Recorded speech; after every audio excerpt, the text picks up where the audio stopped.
So, welcome to the video lecture series on theory of computation. In today's video lecture, we will be solving a scenario based problem on DFA. Now, the problem is given like this. There is a signal called as start. When we give the keyword called as start, then the DFA should start accepting a 4-digit hexadecimal value.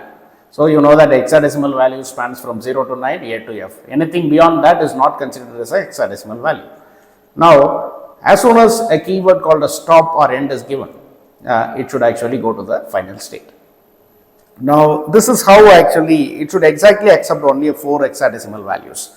Now, how to design a DFA for this? For instance, let us assume that I have a state called as Q1. Q1 is called as an initial state. Now, when I initial state, I go to a state called as Q2. Now, Q2, now as soon as I get the first input signal called as yes. So, when I get the first input signal called as yes, that is a start signal. Okay, start, you have 5 characters, S, T, A, R, T. When I get the first character, I go to Q2. Now, when I get a second character, I just go to A.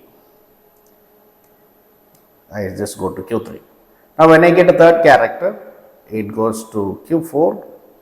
Q4 is actually when I get A, it goes to Q4. When I get the fourth character called as R, Q4, when I get a fourth character called as R, it's called as Q5. Okay, when I get a fourth character called as R, it goes to Q5. And when I get the fifth character, that is called as T, it goes to Q6. Now, as soon as you get this symbol called as start, it immediately go to Q6. Okay, from Q6 onwards, you have to receive the hexadecimal value. Now, what is the hexadecimal value? Any value spanning from 0 to 9 or A to F is called as a hexadecimal value.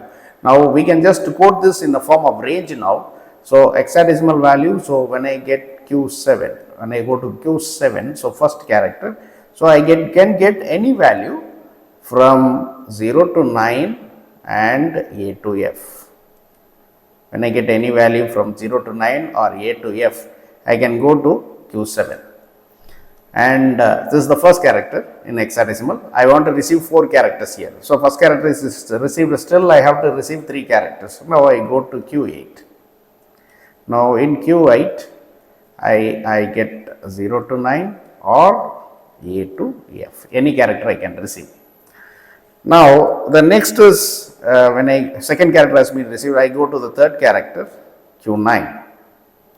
Q9, again I receive the character called as 0 to 9 or A to F. Now, 3 characters has been received. Now, we will go for the fourth character. The fourth character is, I just give edge here. So, now this is called as Q10. Okay, now Q10 is called as a fourth character. So, Q10 we will make this as 0 to 9 or A to F. Okay. Now, all the 4 characters has been received. So, as soon as all 4 characters are received, I should actually go to a state called as end state. When I receive stop or end, it should go like this. Okay. Now, when I receive yes, okay, I just go to Q11. Now, yes is called as the first character in stop. Now, when I receive T, I should go to 12. Okay. And when I receive O, I should go to 13. I should go to 13. Okay. And when I receive P, that's it, I should go to final state called as Q14. Now, I will make this Q14 as a final state. Now, I have to stop it, I have 2 keywords here. One is actually stop. Now, as soon as I get P, it should stop here. Okay. I should go to Q14. Now, what is the other way of doing that? Now, after receiving all these 4 characters, I should actually stop. Now, there is another way of doing that is you can also use end to stop it. Okay. Now, from Q11, Q10, I can go to one more point called as Q15. Q15 is actually used when I use E, I come to Q15. When I go to Q16, Now I can use n, and when I go to Q17, it is, I make that as a final state and I just make it as n now. Now this is, there are two final states, one is called as Q14, another is called as Q17. Now what is the other way of doing this? Now I said it is called as a DFA. DFA is actually, it's called as deterministic one. Now see here, if you are actually not receiving yes, then I cannot move to Q2.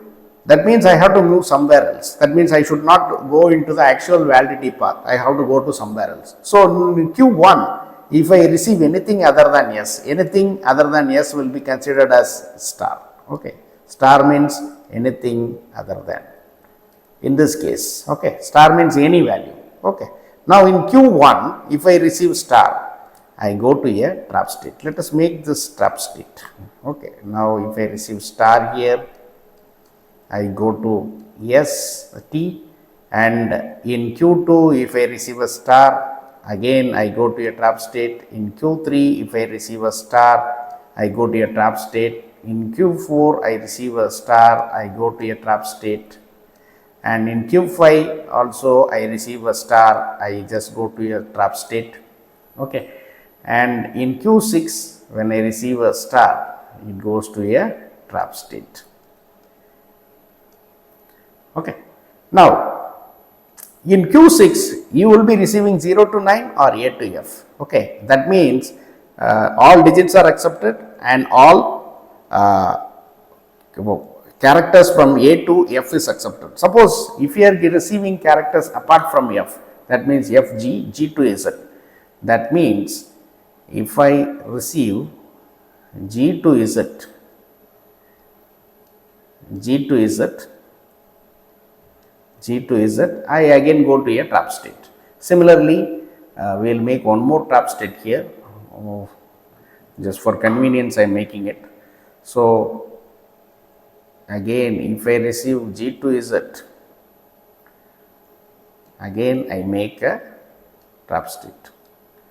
So this is how actually we can construct a DFA for this specific pattern problem called as start and stop. Okay, specifically. Okay. Now you have two final states and one initial state. Okay. Now let us actually try to draw a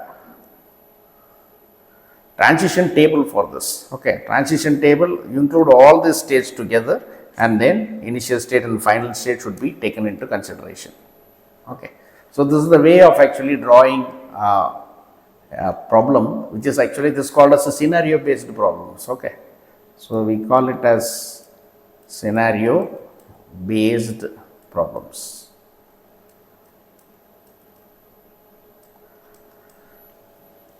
Okay.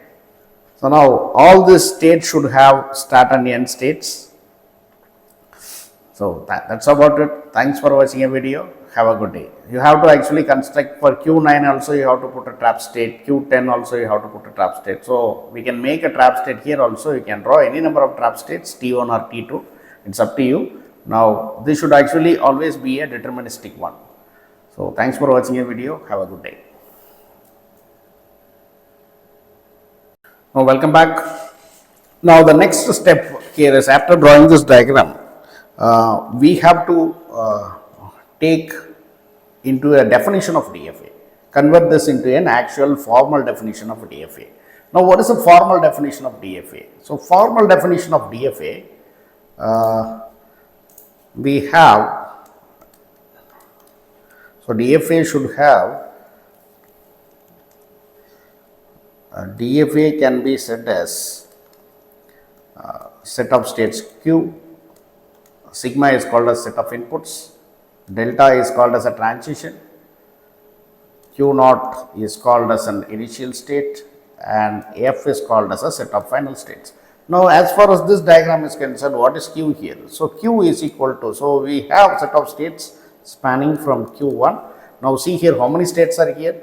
How many states are here in this diagram? In this diagram we have spanning from Q1 to Q17. There are 17 states in this diagram. So Q is equal to Q1, So Q2, Q3, Q4, Q5, Q6, Q7, Q8, Q9, Q10, Q11, Q12, Q13, Q14, Q15, Q16 and Q17. There are 17 states. And now what is the input here? Set of input symbols. Sigma is called a set of input symbols. Now when you just closely observe this diagram, you can see that there are a start input symbol that is called as a keyword, a stop is a keyword, end is a keyword, then 0 to 9, A to F, these are all called as input symbols, isn't it? Okay. So now we have to define the input symbols here. So first we will write for start. Start have 5 symbols here. What are the 5 symbols? So S, T, A, R and T. Okay. And stop has another symbol. So stop will, which is already S is there. So T is already there. In stop, O and P should be added. So O and P is a symbol. Okay. So start, stop, S and T is already there. So you should not repeat since we are writing in a set. Now another is end should be there. E, N and D. Okay. Now as far as input is concerned, we have to mention inputs 0, 1, 2, 3, 4, 5, 6, 7, 8 and 9. This is for digits now. Now for hexadecimal, A to F is permitted. Already A is here. Okay. And B is not here, so we will include B. C is not here. D is already here. E is not here. So E and F. Okay, F is not here, so you will include F. Okay, now these are called as set of inputs now. Okay, now you should not repeat the symbols already which is existing here, because since we are writing in a set. Now delta is called as a transition function. So delta is called as a transition function. Now when you go for Q0, so what is the initial state? So what is the initial state here? Initial state is Q0 in the actual definition, but as far as this diagram is concerned, what is the initial state? So initial state is actually Q1 is called as an initial state, and final state is Q14 and Q15. Okay. So now, so initial state is, so initial state I will write here as initial state. So initial state is equal to Q1 and final state. So final state, I have more than one final state, isn't it? So final state is equal to Q14 and Q17. These are the final states. Okay, so this is called as a formal definition of DFA. Now, in later step, what we have to do is we have to convert this into an equivalent transition table also. So we will try to convert this into a transition table. Now, I will just add page here. So what is the transition table? Now we have transition table spanning from Q1. So Q1, Q2, Q3, Q4, Q5, Q6, Q7, Q8, Q9, Q10, Q11, Q12, Q13, Q14, and here I will write it as Q15, Q16 and Q17. Okay, that's the final state. Now in Q1, when I give star yes, it goes to Q2. So because since we cannot draw a complete final transition table here. Okay, so Q1 when you are applying yes, it goes to Q2. In Q2 when you are applying T, it goes to Q3. In Q3 when you are applying A, it goes to Q4. In Q4 when you are applying R, it goes to Q5. In Q5 when you are applying T, it goes to Q6. Okay, so Q6 onwards we are applying what you call hexadecimal value. So Q6, when you apply 0 to 9 or A to F, okay, it goes to Q7. In Q7, when you are applying 0 to 9, A to F, you are going to Q8. Q8, when you are applying 0 to 9, A to F, you are going to Q9. Q9, when you are applying 0 to 9, A to F, you are going to Q10. Q10, when you are applying 0 to 9, A to F, Q11. Okay. Now, when you are going to this, now we go for from Q11 onwards. Okay. So, the possibility is in Q11, when you are getting S value, you are going to Q12. When you are getting T value, you are going to Q13. When you are getting O value, you are going to Q14. And when you are getting okay. So now this is how actually this algorithm works. And from Q11, when you are getting E, you go to Q15. Q11, when you are getting E, you are going to Q15. Okay. Q15, when you are getting N, you are going to Q16, and Q16, when you are getting to D, you go to Q17. Q17 is called as a final state. Okay. Now, this is called as a formal definition and the corresponding transition table for this. So, thanks for watching the video. Have a good day.